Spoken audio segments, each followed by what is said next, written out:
Bonjour, bienvenue à cette nouvelle vidéo où il sera question de la COVID-19 et prendre un point de vue un peu différent, donc voir la pandémie actuelle vue à partir d'un endroit qui s'appelle le Nouveau-Brunswick, qui est une des provinces du Canada. Donc, je remercie à nouveau mon frère, ma sœur, pour les conversations, le montage et les questions que nous sommes posées en préparant cette vidéo. Pour vous situer, donc, le Nouveau-Brunswick est une province du Canada, donc située complètement à l'est du pays. Euh, donc, ça fait partie des provinces maritimes ou des provinces atlantiques. Population de 776 000 habitants en 2019, selon Statistique Canada, et une superficie de quelques 72 000 km². Donc, voici un gros plan sur la province elle-même. Elle est bordée à l'est par l'océan Atlantique, au nord par la province du Québec, au sud par la province de la Nouvelle-Écosse et à l'ouest, l'État du Maine, donc les États-Unis. La capitale du Nouveau-Brunswick est Fredericton et plusieurs villes d'importance, donc Moncton, Edmundston, Campbellton, Saint-Jean et d'autres. La COVID-19 au Nouveau-Brunswick. Donc, le premier cas recensé a été recensé le 11 mars 2020. Déjà le 19 mars 2020, l'état d'urgence est déclaré. Donc, un peu comme partout en Occident, écoles fermées, commerces fermés, restaurants fermés, confinement, distanciation sociale et tout le reste. Et malgré tout, le 30 mars, déjà, il y avait transmission communautaire du COVID-19. Donc, entre la mi-mars et la fin mars, une croissance exponentielle des cas de 0 à 81 cas. Donc, vous voyez sur ce graphique, donc entre le 11 mars et la fin du mois de mars, la croissance et à la lumière de ces chiffres, on pourrait tout à fait imaginer une courbe exponentielle en termes de croissance du nombre de cas. Par contre, donc ça c'est les chiffres vraiment à la fin du mois de mars. Début avril, changement de paradigme. Donc, il y a un nouvel outil dans l'arsenal des médecins du Nouveau-Brunswick qui est apparu, le Plaquenil, donc l'hydroxychloroquine. Et je vous fais ici une image sur un article du 2 avril paru dans l'Acadie Nouvelle, donc exclusif, un traitement expérimental contre la COVID-19 déployé au Nouveau-Brunswick. Et donc, on apprend que le Plaquenil est approuvé par Santé Canada. Il n'est pas homologué pour le traitement du coronavirus. Par contre, des données préliminaires ont suffi à convaincre un groupe d'experts néo-brunswickois. Et donc, on cite, l'article cite le docteur Gabriel Giroir, qui indique que le risque est inférieur aux bénéfices possibles et que les résultats sont très convaincants et pointent dans la même direction, mais il reconnaît aussi qu'il n'y a pas de preuves formelles et scientifiques sur l'efficacité du traitement. C'est très, très important parce que pour la première fois, le serment d'Hippocrate, donc les médecins prennent, dépasse, donc vient au-dessus des certitudes et des preuves formelles. Donc, c'est vraiment notable comme information. Donc, malgré les certitudes, on a pris la décision de traiter maintenant, sauver des vies et faire de la recherche plus tard. Donc, pourquoi l'hydroxychloroquine serait si intéressante? Je m'en réfère à un article qui est paru, en fait, pas plus tard qu'hier, qui était déjà en prépublication sur le site de l'IHU Marseille du Dr Raoult, mais qui est maintenant publié dans un magazine qui s'appelle Travel Medicine and Infectious Disease. On voit l'article, le titre Early Treatment of COVID-19 Patients with Hydroxychloroquine and Azithromycin, a retrospective analysis of 1061 cases in Marseille, France.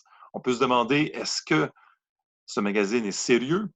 Eh bien oui, c'est l'organe officiel de deux sociétés savantes, Royal College of Physicians and Surgeons of Glasgow and Latin American Society for Travel Medicine, et c'est aussi affilié à une société savante allemande, donc la Société pour la médecine tropicale et la santé internationale, avec une éditrice en chef, comité éditorial et un facteur d'impact de 4,868 qui est très respectable pour ce genre de publication. Et résultat de l'étude, et donc oui, on voit bien Mathieu Million, une trentaine de co-auteurs, incluant Didier Raoult. Résultat de l'étude, Sur les 1061 patients, donc résultat de l'étude de Million-et-al, au bout de 10 jours, 973 de ces patients étaient entièrement guéris et charge virale zéro. Donc, 91,7% des personnes étaient guéries et avaient une charge virale abattue à zéro. Donc, bien sûr, pour quelques patients, ça a été un peu plus long. Bien sûr, il y a eu des décès, quelques-uns, 8 décès sur les 1061 patients, mais l'information principale, c'est taux d'efficacité du traitement, 91,7%, donc pas besoin d'attendre un hypothétique vaccin, on peut traiter dès maintenant. Bien sûr, toutes ces informations-là n'étaient pas disponibles début du mois de novembre, début du mois d'avril pour le Nouveau-Brunswick. Par contre, déjà au mois de mars, il y avait débat et polémiques sur la chloroquine, donc toutes ces informations étaient quand même connues.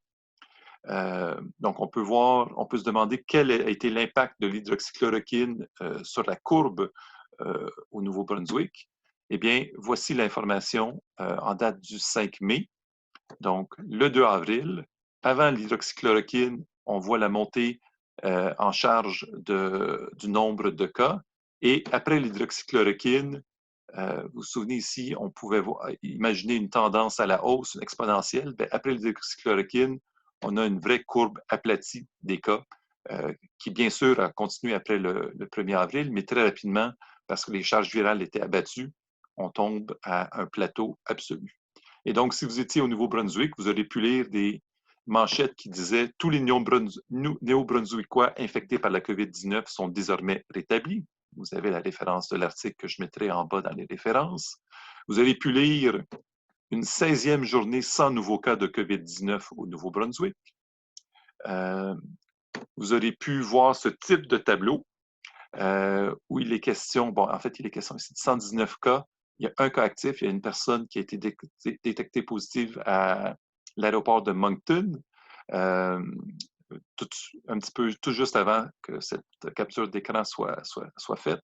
Mais sur les 118 cas précédents, 118 étaient rétablis, aucun cas hospitalisé et, encore plus important, absolument aucun décès. Donc, 118 cas, 118 rétablissements, 0 décès.